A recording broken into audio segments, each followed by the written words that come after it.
马太福音第28章，安息日过了，礼拜日天要光的时，抹大粒的玛利亚甲别个玛利亚去探望，忽然有大地动，因为主的一个天使对天降临，将迄个石头割开，坐伫迄顶面。伊的面貌亲像死人，伊的衫亲像雪遐尼白。遐个固守的卫兵行甲皮皮喘，煞变做亲像死人。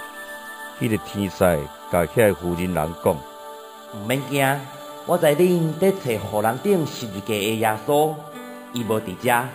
照伊所讲，伊已经告我来看伊倒的所在。恁赶紧去甲伊的门徒讲，伊已经对死人中告我啦。伊比恁先去加利利，伫遐恁会见到伊。就会记得我已经有甲恁讲啦。因就赶紧离开梦，也惊也大欢喜，走去甲耶稣的门徒讲。忽然耶稣出现，对因讲：大家平安。因行进前，揽伊的脚，甲伊拜。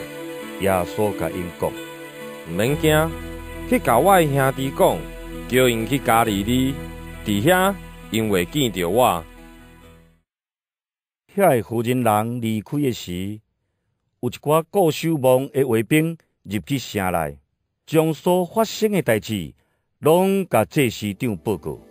祭司长甲长老自集参详了后，摕真侪牛仔，互遐个兵讲：恁着安尼讲，伊的门徒暗时来，伫阮得困的时，将伊的身尸偷摕去。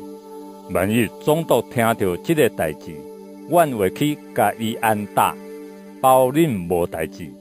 卫兵就摕遐个牛仔，照因所吩咐的去做。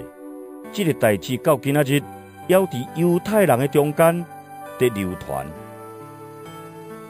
11个门徒去加利利，到耶稣指定因去迄座山顶，因见到耶稣就甲伊拜。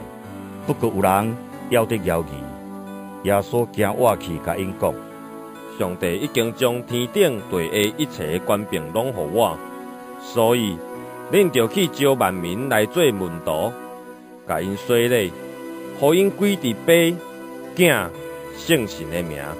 假使因遵守我所予恁一切的命令，就会记得我逐日甲恁同在，直到今世的结束。